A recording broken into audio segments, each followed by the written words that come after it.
Hello future officers.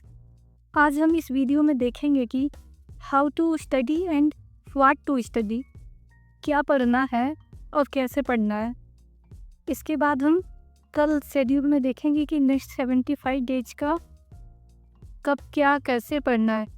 Now अगर हम UPPCS RO के सिलेबस को देखेंगे तो सिलेबस में बहुत सारी चीज़ें मेंशन नहीं की गई हैं। इन्होंने सिंपली एक हेडलाइन में लिख दिया है कि फॉर एग्जाम्पल करंट अफेयर्स आ रहा है, हिस्ट्री आ रहा है, सिंपल। नाउ इसमें क्या पूछेगा, कहाँ से पूछेगा, आपको यहाँ पर एक्सप्लेन नहीं किया है, जिससे आपको क्लियर कट पिक्चर मिलती नहीं है कि एक्चुअली क्वेश्चन पूछेगा कहाँ से, किस टॉपिक से क्वेश्चन पूछेगा। फॉर एग्जाम्पल आप हिस्ट्री देखो, हिस्ट्री का सिलेबस क्या है, इन्होंने सिंपली लिख दिया है भारत का इतिहास। जैसे इन्होंने दिया है अपना जिससे 140 प्रश्न आने हैं, इन्होंने 10 टॉपिक्स इसमें मेंशन किए हुए हैं। पहला दिया है सामान्य विज्ञान। सामान्य विज्ञान में आप पढ़ोगे क्या क्या, वो इन्होंने मेंशन ही नहीं किया है।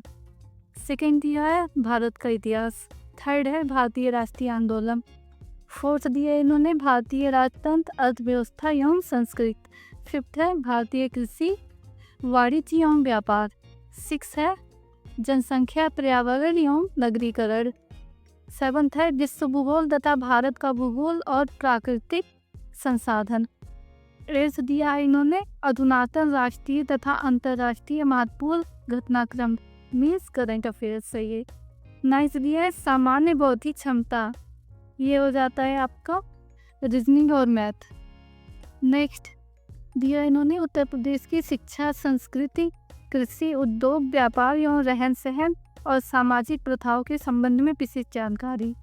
सिंपली इन्होंने 10 लाइन का ये दे दिया है कि आपको क्या क्या सिलेबस में पढ़ना है। लेकिन इससे फाइनल नहीं होता है ना कि पढ़े क्या क्या। इसमें मान लो सामान्य विज्ञान, इसमें पढ़े कौन कौन सा टॉपिक। सामान्य विज्ञान तो बहुत वास्ट टॉपिक हो जाता है। सो UPRO प्री में किस टॉपिक से क्वेश्चन पूछता है, किस टॉपिक से कैसा क्वेश्चन पूछता है। फॉर एग्जांपल आप एंशिएंट हिस्ट्री की बात करो तो IBC हो गया, हड़प्पन सिविलाइजेशन, वैदिक पीरियड हो गया, गुप्ता डायनेस्टी हो गया, मॉडर्न डायनेस्टी हो गया। अब यहाँ पे भी आपको यह ध्यान देना होगा कि इस पर्टिकुलर हेड में, इस पर्टिकुलर टॉपिक में UPPCS RO कैसे क्वेश्चन पूछता है। मान लो यहाँ पे गुप्ता डायनेस्टी लिखा है, अब इसका मतलब ये नहीं है कि आप गुप्ता डायनेस्टी का A to Z सब कुछ पढ़ के जाओगे। आप जब PYQs देखोगे तब आप यहाँ ऑब्जर्व करोगे कि हर एक टॉपिक में कुछ इम्पॉर्टेंट की एरियाज हैं और कुछ इम्पॉर्टेंट सेक्शन हैं जहाँ से क्वेश्चन बार बार इमर्ज होते हैं। तो इन्हीं 70 टॉपिक्स का PDF प्रिपेयर किया गया है, जिससे UPPCS RO बार बार क्वेश्चन पूछता है। नाउ हम इस वीडियो में यह देखेंगे कि कौन कौन सा टॉपिक इम्पॉर्टेंट है और किस टॉपिक में कौन सा सेशन इम्पॉर्टेंट है। फॉर एग्जांपल हड़प्पा सिविलाइजेशन हो गया, तो इसमें आपको क्या पढ़ना है। दिल्ली सल्तनत हो गया, तो इसमें किस एरियाज को टारगेट करना है। 1857 का रिवॉल्ट हो गया, तो कौन कौन सा एरिया है जहाँ से क्वेश्चन पूछे जाते हैं। सो यहाँ पे हमारा फर्स्ट लेसन ओवर होगा कि what to study and how to study. इसके बाद हम नेक्स्ट वीडियो में देखेंगे कि व्हेन टू स्टडी। जब हम शेड्यूल प्रिपेयर करेंगे 75 डेज का, तो इन्हीं टॉपिक्स के हिसाब से हम प्रिपेयर करेंगे कि किस दिन आपको कौन से टॉपिक कवर करने हैं और कहाँ से कवर करना है। सो आप इस वीडियो को कंप्लीट देखो और यह समझने की कोशिश करो कि किस सब्जेक्ट में से कौन सा थीम इम्पॉर्टेंट है, ताकि आप जब भी कोई चीज़ पढ़ो तो आपको एरिया पता हो, यहाँ से क्वेश्चन पूछा दे सकता है। जब भी आप प्री के लिए प्रिपेयर कर रहे हो तो आपका फर्स्ट एंड फॉरमोस्ट फोकस होना चाहिए कि इन 70 टॉपिक्स को अच्छे से प्रिपेयर कर लो। और आई वुड सजेस्ट कि आप प्री के लिए 70 टॉपिक्स पे फोकस करो। टाइम अभी आपके पास बहुत ज़्यादा नहीं है, तो इट्स वेरी इंपॉर्टेंट कि आप जो पढ़ाई है वो प्लान और स्ट्रक्चर वे में चले। सबसे पहले हम एंशिएंट हिस्ट्री की बात करते हैं, तो पहला टॉपिक आपको पढ़ना है वो है हड़प्पन सिविलाइजेशन। हड़प्पन सिविलाइजेशन या फिर IBC में आप पढ़ोगे कि डिफरेंट साइट्स कहाँ कहाँ पर लोकेटेड हैं, कौन सा ईस्टर्न मोस्ट है, कौन सा वेस्टर्न मोस्ट है। कौन सा साइट किस रिवर के अलॉन्ग सिचुएटेड है? फॉर एग्जांपल हड़प्पा जो है वो रावी रिवर के अलॉन्ग सिचुएटेड है। मोहनजोदड़ो जो है वो इंडस के अलॉन्ग सिचुएटेड है। वहाँ पे कल्चर कैसा था? डांसिंग गन का स्कल्पचर कहाँ पाया गया? लोथल किसके लिए फेमस था? शिपयार्ड कहाँ था? डॉकयार्ड कहाँ था? ग्रेट बाथ कहाँ था? अंग्रेज कहाँ था? तो इन सारे टॉपिक्स को आप IBC में कवर करोगे। सेकेंड वन इज़ वैदिक पीरियड। वैदिक पीरियड में आप सोसाइटी पढ़ोगे। वैदिक पीरियड की सोसाइटी कैसी थी, एडमिनिस्ट्रेशन कैसा था, डिफरेंट टर्मिनोलॉजी पढ़ोगे। फॉर एग्जांपल सभा किसे कहते थे, समिति किसे कहते थे, इंक्रिप्शन पढ़ोगे, पब्लिकेशन पढ़ोगे। पब्लिकेशंस फॉर एग्जांपल आप पुराण को देखोगे, उपनिषद को देखोगे। सोसाइटी कैसी थी, अर्बन सोसाइटी थी कि पेस्टोरल सोसाइटी थी कि एग्रेरियन सोसाइटी थी। Third one is Gupta dynasty. Gupta dynasty में जो मेजर किंग्स हैं आप उनको देखोगे कि उनके पीरियड्स को देखोगे कि किस किंग को क्या टाइटल मिला था, उसको देखोगे। फॉर एग्जांपल समुद्रगुप्त को नेपोलियन ऑफ इंडिया कहा जाता था। उनके बारे में पढ़ोगे, जो इम्पोर्टेंट कीवर्ड्स हैं आप वो पढ़ोगे। फॉर एग्जांपल गुप्ता पीरियड में लैंड टैक्स को उधर कहा जाता था। तो इस तरह से इम्पोर्टेंट कीवर्ड्स हैं, इम्पोर्टेंट टर्मिनोलॉजी है, आप उनको ध्यान देना। Next one is Mauryan dynasty. यहाँ पे आप उन्हीं सब चीज़ों को ध्यान दोगे, लाइक मेजर किंग कौन कौन से थे, उनका टाइम पीरियड क्या था। नाउ मिडिवल हिस्ट्री में दो इम्पॉर्टेंट टॉपिक्स हैं, एक है दिल्ली सल्तनत, दूसरा है मुगल पीरियड। दिल्ली सल्तनत में आप देखोगे इन लोग की क्रोनोलॉजी, UPPCS और UPPCS RO दोनों में क्रोनोलॉजी का ट्रेंड आजकल चल रहा है, वो पूछता है। तो दिल्ली सल्तनत में आप क्रोनोलॉजी देख लेना, कब स्लेव डायनेस्टी आई, कब खिलजी आई, कब तुगलक आया, कब लोधी आई, डिफरेंट टाइटल्स जो मिले थे, कैपिटल क्या थी, डिफरेंट पॉलिसी जो स्टार्ट किया गया था। For example blood and iron policy किसने स्टार्ट किया था? मीन्स लॉ एंड रत्नीत, जिसको बलबन ने स्टार्ट किया था। इनके एडमिनिस्ट्रेशन से रिलेटेड जो कीवर्ड है, लाइक दीवान रियासत किसे कहते थे, दीवान हर्ज किसे कहते थे, जो करेंसी इंट्रोड्यूस की गई थी, वहाँ की मुद्राएं। फॉर एग्जांपल जीतल की क्या वैल्यू थी, टका की क्या वैल्यू थी। आर्ट एंड कल्चर में पढ़ोगे, फॉर एग्जांपल 2.5 दिन का झोपड़ा किसने बनवाया था, अलाई दरवाज़ा किसने बनवाया था, कुतुब मीनार किसने बनवाया था। तो यह चीज़ें आप दिल्ली सल्तनत में देखोगे। Next one is Mughal period. Mughal period में आप वार देखोगे, जो डिफरेंट बैटल हुई हैं, किन के बीच हुई हैं, कब हुई हैं, क्रोनोलॉजी उनकी देखोगे, आर्किटेक्चर देखोगे, बुक्स देखोगे, एंड जो फॉरेन विजिटर्स आए थे, विदेशी नागरिक, उनको देखोगे। मुगल पीरियड्स में जो पेपर कैंसिल हुआ है उसमें क्रोनोलॉजी सेट करने के लिए आई थी कि उसको लास्ट वाले दिए थे, तो काफ़ी लोगों ने गलत कर दिया था, तो आपको क्रोनोलॉजी अच्छे से याद करनी है। सो आप मुगल पीरियड में एडमिनिस्ट्रेशन देख लेना, लाइक जजिया सबसे पहले किसको इंट्रोड्यूस किया गया था, किसने इंट्रोड्यूस किया था, किसने अबोलिश किया था, जब्ती सिस्टम क्या था, इबादत खाना क्या था, लिटिल अकबर किसे कहते थे, मोती महल किसने बिल्ड किया था, शीश महल किसने बिल्ड किया था, दीवाने क्या था, दीवाने आम क्या था। नाउ इन मॉडर्न हिस्ट्री 1857 का रिवॉल्ट बहुत इंपॉर्टेंट है। इससे एसोसिएटेड जो भी लीडर्स हैं, कहाँ रिवॉल्ट हुआ और जो ब्रिटिशर्स इन्वॉल्व थे, and Gandhian movement, Gandhi ji के आने के बाद जो भी मूवमेंट हुआ था, अहमदाबाद मिल स्ट्राइक, चंपारण खेरा, SCM, CDL, quit India movement, इनकी क्रोनोलॉजी क्या क्या थी, कौन कौन से इंपॉर्टेंट लीडर्स इन्वॉल्व हुए थे, किस दिन हुआ था, किस प्लेस पर स्टार्ट हुआ था।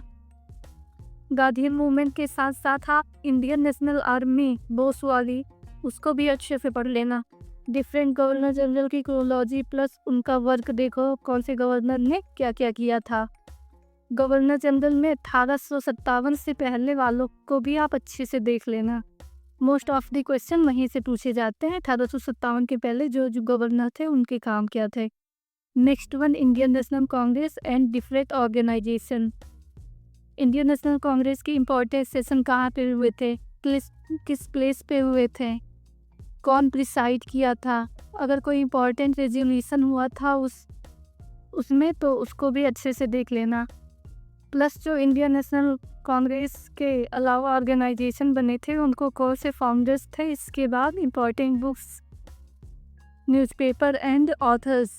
Next one is socio cultural reform. For example, father of India वेदांसा कौन थे, आत्मसभा किसने स्टार्ट किया था, राजा राम मोहन राय को राजा का टाइटल किसने दिया था, गो बैक टू वेदास पर स्लोवर किसने दिया था, सत्यशोधक समाज किसने फॉर्म किया था, थियोसोफिकल सोसाइटी के फाउंडर कौन थे, ईश्वर चंद्र विद्यासागर के मूवमेंट के बारे में आप पढ़ोगे, एमजी रनाडे के मूवमेंट के बारे में आप पढ़ोगे।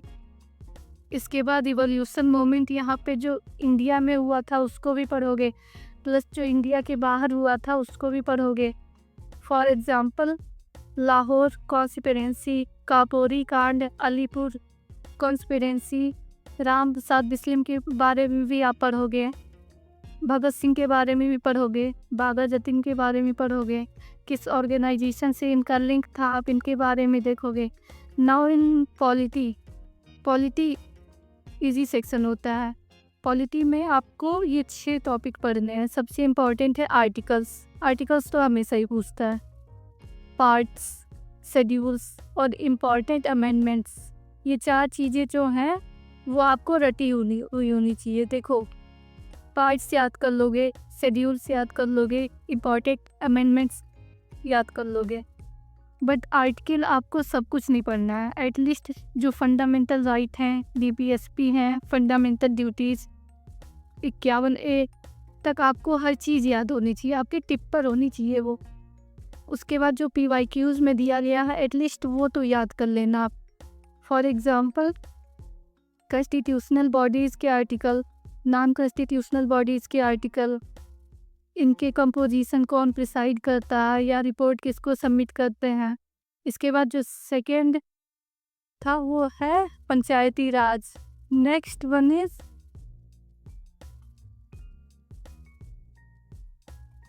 ये सारी चीज़ें आप पढ़ोगे, fundamental right, DPSP, fundamental duties. इन तीनों में सबसे इम्पॉर्टेंट यह है कि आपको इससे रिलेटेड जितने भी आर्टिकल हैं उनको बाय हार्ट याद कर लोगे। इसके बाद सुप्रीम कोर्ट, हाई कोर्ट, इससे रिलेटेड जो भी इंपॉर्टेंट जजमेंट है आप उसको देख लेना। प्लस सुप्रीम कोर्ट के जजेस कैसे अपॉइंटमेंट होते हैं, कैट क्या होता है वो आप देख लेना। सेंट्रल मिनिस्ट्री एंड एग्जीक्यूटिव, इसमें आपको PMO को भी इंक्लूड कर लेना है। नेक्स्ट वन इज जोग्राफी में देखोगे, इंडियन जोग्राफी में बेसिकली इंडियन रिवर्स बहुत इंपॉर्टेंट है। इसकी ट्रिब्यूटरी पूछता है कि इस रिवर की ट्रिब्यूटरी कौन सी है, कहाँ पे ड्रेन करती है, या पूछता है इसके अलावा कौन सी सिटी इस रिवर के बिसाइड सिचुएटेड है। कई बार आपको रिवर्स के नेम दे देगा, बोलेगा कि आपको east to west, north to south इसको अरेंज करना है, पहले कौन सी फिर कौन सी फिर कौन सी, ऐसे अरेंज करना होता है, वो देख लेना आप। और क्या ओरिजिन है, कहाँ से निकलते हैं ये, वो देखना। एंड नेक्स्ट ट्राइब्स बहुत इंपॉर्टेंट है। ऑलमोस्ट हर साल आपको ये क्वेश्चन देखने को मिलेगा। इंडिया की ट्राइब्स भी इंपॉर्टेंट है, प्लस वर्ल्ड के ट्राइपिक।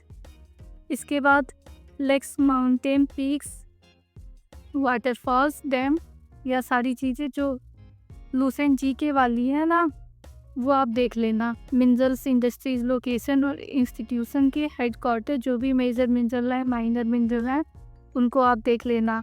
कॉपर सबसे ज़्यादा कहाँ मिलता है, आयरन कहाँ मिलता है, कोल कहाँ मिलता है, बॉक्साइट कहाँ मिलता है, मैग्नीशियम कहाँ मिलता है। जैसे राजस्थान का क्षेत्रीय बेल्ट है वो कॉपर माइंस के लिए बहुत फेमस है। तो ऐसे जो इम्पोर्टेंट लोकेशन है, इम्पोर्टेंट इंडस्ट्रियल साइट्स हैं, आप उसको पढ़ लीजिएगा। इसके बाद जो भी इम्पोर्टेंट इंस्टीट्यूशन हेडक्वार्टर्स हैं आप उसको देख लेना।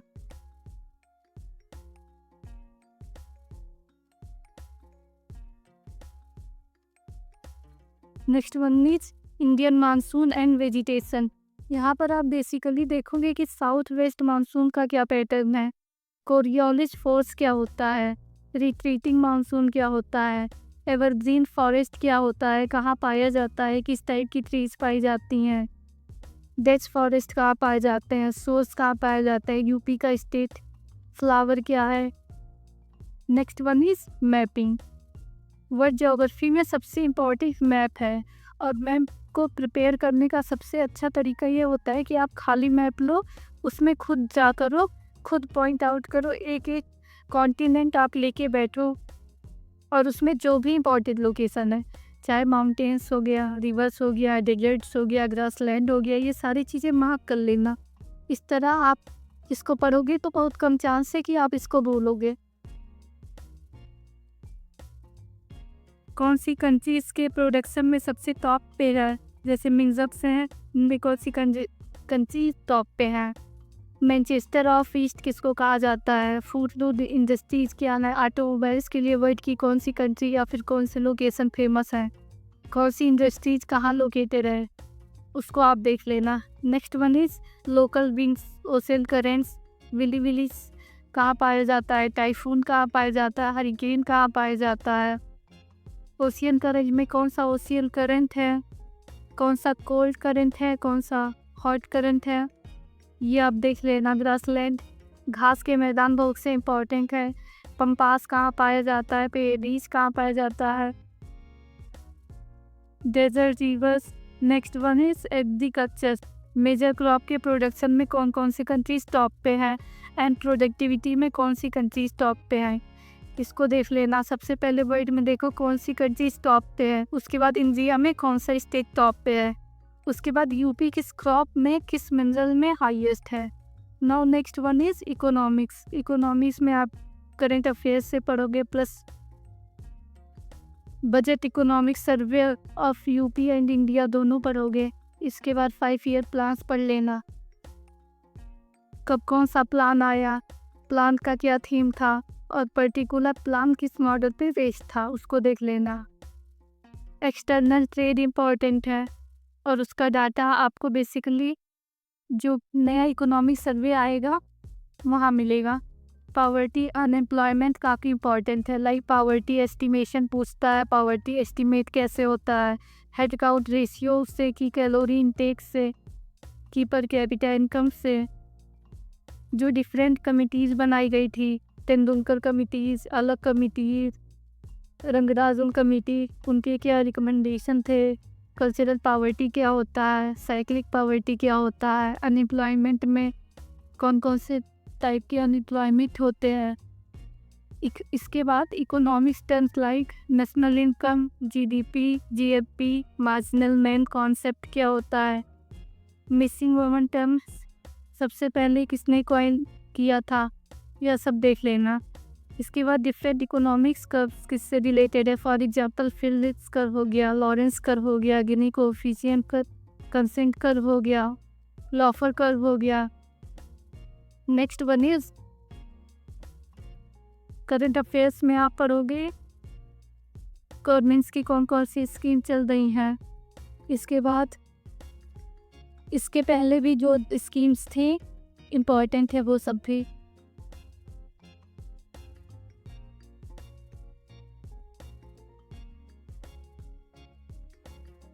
पुराने जो भी क्वेश्चन थे ऑलमोस्ट यूपीपीसीआर बार बार रिपीट ही कर चुका है, पर मोटा मोटा आप सब कुछ देख लेना।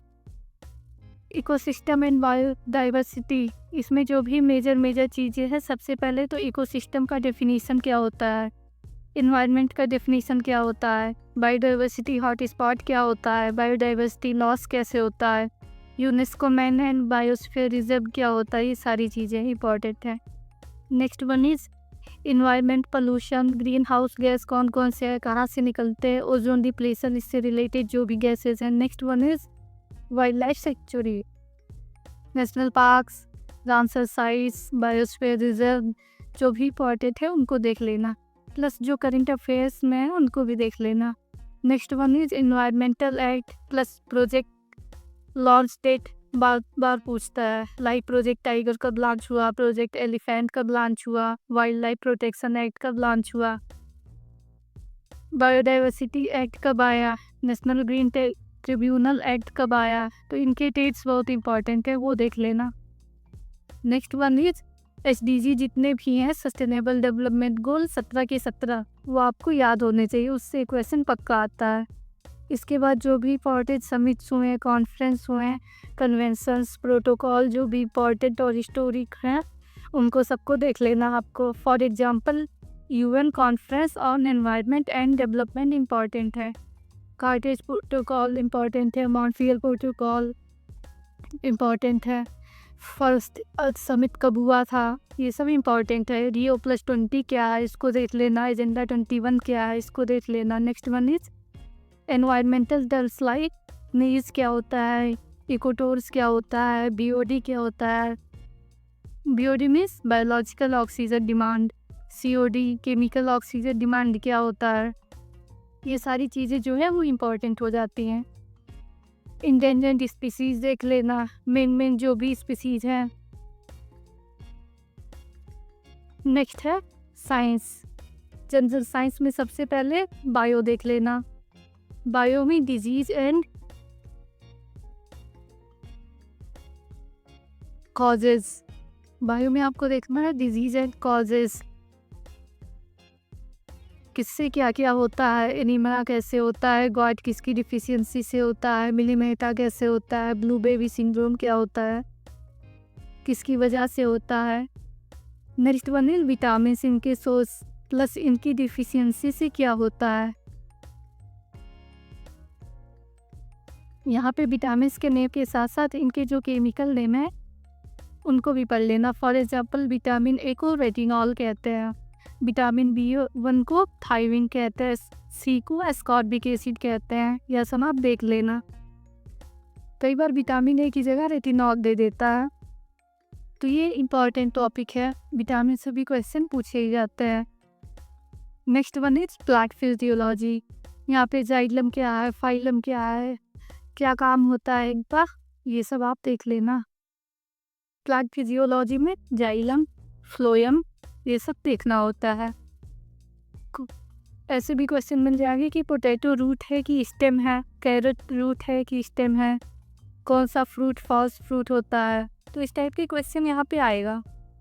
इसके बाद endocrine glands, hormones and enzyme, यहाँ पे आप डिफरेंस देखोगे कि एंडोक्राइन क्या होता है, कौन सा ग्लैंड कौन से हार्मोन सेक्रीट करता है। Next one is digestive and respiratory system, digestion कहाँ से स्टार्ट होता है, सलाइवा में कौन से एंजाइम होते हैं, कौन सा एंजाइम कौन से फूड को ब्रेक करता है। फॉर एग्जांपल माल्टोज किसको ब्रेक करता है, लाइपेज किसको ब्रेक करता है। इसके बाद ब्लड सर्कुलेटरी सिस्टम, ब्लड के क्या क्या कंपोनेंट होते हैं, नॉर्मल ब्लड प्रेशर क्या होता है, उसको किस यूनिट में मेज़र किया जाता है, सिस्टोलिक प्रेशर क्या होता है, डायस्टोलिक प्रेशर क्या होता है। इसके बाद फिजिक्स, फिजिक्स मोस्ट इम्पॉर्टेंट उस ईयर फिजिक्स से साइंस पोर्शन से ज़्यादा क्वेश्चन आए थे फिजिक्स पार्ट से। फिजिक्स में मेजरमेंट एंड यूनिट पूछता है, यहाँ पे जो मेजरमेंट यूनिट है, मेजरमेंट है उसको देख लेना। फॉर एग्जांपल केल्विन को सेल्सियस में कन्वर्ट करना, कैडिला किसका यूनिट है, लाइट किसका यूनिट है, फ्रीक्वेंसी की क्या यूनिट होती है, इंटेंसिटी की क्या यूनिट है, एनर्जी की यूनिट क्या है। Next one is light, sound and energy, यहाँ पे आप देखोगे कि कॉनकेव मिरर क्या होता है, कॉनकेव मिरर का यूज कहाँ होता है, इको क्या होता है, वेवलेंथ आप देखोगे, विजिबल लाइट की स्पेक्ट्रम क्या होती है, स्पीड ऑफ लाइट किस मीडियम में स्लो किस मीडियम में फास्ट होगा। नेक्स्ट वन नासा का जितने भी स्पेस मिशन है उनको आप देख लेना, मेजरली जो न्यूज़ में है उनको देख लेना। इसके बाद जो इम्पोर्टेंट साइंटिस्ट हैं उसको भी आप लास्ट में याद रखना, इतना ज़्यादा नहीं पूछता बट किसी टाइम मिले तो उसको देख लेना। एक टॉपिक और पूछता है ज्योग्राफी में कंट्री और उसकी कैपिटल, तो इसको भी आप देख लेना। Next one is chemistry, chemistry में जो सबसे इम्पॉर्टेंट है वह पॉलीमर, इससे पूछता है कौन सा नेचुरल पॉलीमर है, कौन सा सिंथेटिक पॉलीमर है, सिल्क क्या है, ऊल क्या है, डीएनए क्या है, सेलुलोज क्या है, प्रोटीन क्या है, हमारा नाखून क्या है, पॉलिस्टर क्या है, बेकेलाइट क्या होता है, निक्विन क्या होता है। नेक्स्ट वन इज एलिमेंट, यहाँ पे आप मेटल एलिमेंट देखोगे, गैसेस, एलॉयज और उसके और इसके बाद हाइड्रोकार्बन्स, सेचुरेटेड हाइड्रोकार्बन्स क्या होता है, अनसेचुरेटेड हाइड्रोकार्बन्स क्या होता है, कहाँ से ऑप्टेन होता है, पेट्रोलियम से, नेचुरल कोल से, ये सारी चीज़ें आप देख लोगे। फिर आप करंट अफेयर्स में आपको ज़्यादा परेशान नहीं होना है आपको, लेकिन पिछले 6 मंथ का करंट अफेयर अच्छे से प्रिपेयर करना है। बाकी आप एक ईयरली कॉम्पिलेशन भी देख लेना कि मेजर वेरिएंट तो इम्पॉर्टेंट चीज़ें क्या क्या हुई हैं पूरे साल में। बाकी 6 महीने से 7 महीने का आप अच्छे से प्रिपेयर कर लेना। करंट अफेयर्स की टॉपिक तो सेल्फ एक्सप्लेनेटरी है, तो स्पोर्ट्स से क्वेश्चन पूछा जाता है, रिपोर्ट रैंकिंग इंडेक्स जो भी इंपॉर्टेंट अवार्ड्स मिले होंगे उनसे पूछा जाता है, बुक्स एंड ऑथर्स कोई भी न्यू लिंक्डइन इंग्रेट हुई है उनसे पूछा जाता है, कोई भी न्यू इंस्टीट्यूशन फॉर्म हुआ उससे पूछा जाता है,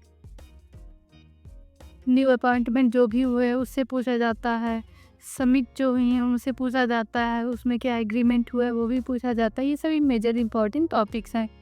तो आप करंट अफेयर्स में फोकस करोगे तो इसके बाद आप इसमें अच्छे मार्क्स ला सकते हो। करंट अफेयर्स आप डेली आओ, करंट अफेयर्स को दो, जिससे आप लीड में रहो। नेक्स्ट है यूपी स्पेशल में आप स्कीम पढ़ोगे, बजट पढ़ोगे, इकोनॉमिक सर्वे पढ़ोगे, यह सारी चीज़ें आप यूपी के करंट अफेयर्स में कवर करोगे। इसके बाद यूपी का जो भी प्रोटेक्टेड एरियाज़ हैं, national parks, wild life sanctuaries, Ramsar sites, reverse, उसको देखोगे। यूपी की इम्पोर्टेंट पर्सनालिटीज़ को आप पढ़ लोगे, चाहे पॉलिटी में पढ़ो या फिर हिस्ट्री में। इसके बाद यूपी से related form terms, songs, tribes, one district one product, ये सब इम्पोर्टेंट टॉपिक्स हैं। तो आपको जीएस में इस 70 टॉपिक्स को अच्छे से प्रिपेयर करना है। इसमें जीएस में एक पोर्शन होता है सामान्य बौद्धिक क्षमता, मीन्स मैथ एंड रीजनिंग से ऑलमोस्ट 14 से 15 क्वेश्चन पूछे जाते हैं। आप अगर जो इसे अच्छे से प्रिपेयर कर लो तो आसानी से 12 से 13 क्वेश्चन कर पाओगे, तो इसको बिल्कुल भी नेगलेक्ट नहीं करना है। रीजनिंग और मैथ को आपको अच्छे से प्रिपेयर करना है। और आरओसी सिलेबस में हिंदी का इम्पोर्टेंट रोल होता है, इससे 60 क्वेश्चन पूछे जाते हैं। इसमें 6 टॉपिक दिए हैं, हर टॉपिक से 10-10 क्वेश्चन आते हैं, 60 क्वेश्चन 60 नंबर का। इसके टॉपिक्स हैं विलोम, वाक्य और वर्तनी शुद्धि, अनेक शब्दों के लिए एक शब्द, तत्सम और तद्भव शब्द, विशेषण, विशेषण, पर्यायवाची शब्द। हिंदी भी इजी होती है, आप इसे डेली 1 घंटा बस दे दो तो एग्ज़ाम में आप आसानी से 60 में से तो 57-58 क्वेश्चन आराम से कर सकते हो। और आपको जीएस में ज़्यादा मेहनत करनी पड़ेगी 57-58 नंबर लाने के लिए, बट हिंदी में 57-58 नंबर लाने के लिए आप डेली बस 1 घंटे भी हिंदी को दे दोगे तो 57-58 नंबर इसे याद रहेंगे। सो ये पूरा आपका रोड मैप हो गया कि आपको कौन से टॉपिक से क्या क्या पढ़ना है। तो आप इसे प्रिपेयर करते चलें। नेक्स्ट वीडियो में हम 75 डेज़ का प्लान देखेंगे कि आपको 75 डेज़ में कौन कौन से टॉपिक कब कैसे